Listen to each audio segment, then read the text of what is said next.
হে তুই আর লোক পালি না? ওই বদমাস জমিদার তার কাছে গেলি?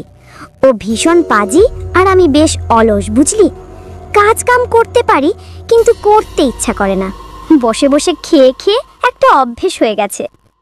কি যে করি গিন্নি, হাতে যে একটাও টাকা নাই, কিভাবে সংসারটা চলবে? হাট বাজার করতে পারছি না, ধান উঠতে তো অনেক সময়।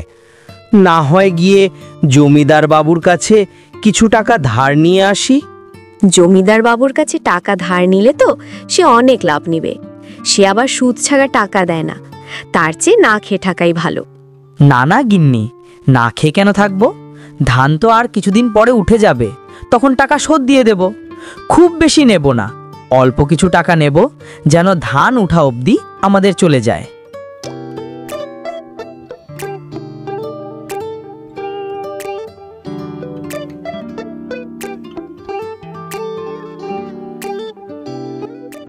বলছি জমিদার বাবু, হাতে একটা টাকা নাই, খুব অভাব চলছে। হাট বাজার ঠিকমতো করতে পারছি না, ধান উঠতেও তো বেশ দেরি আছে।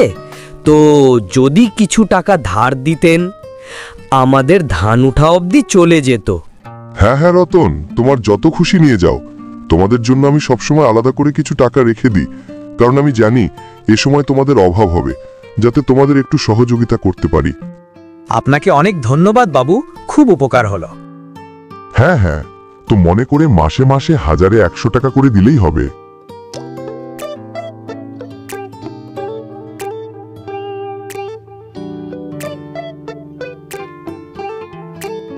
কিরে রতন, কোথায় যাচ্ছিস?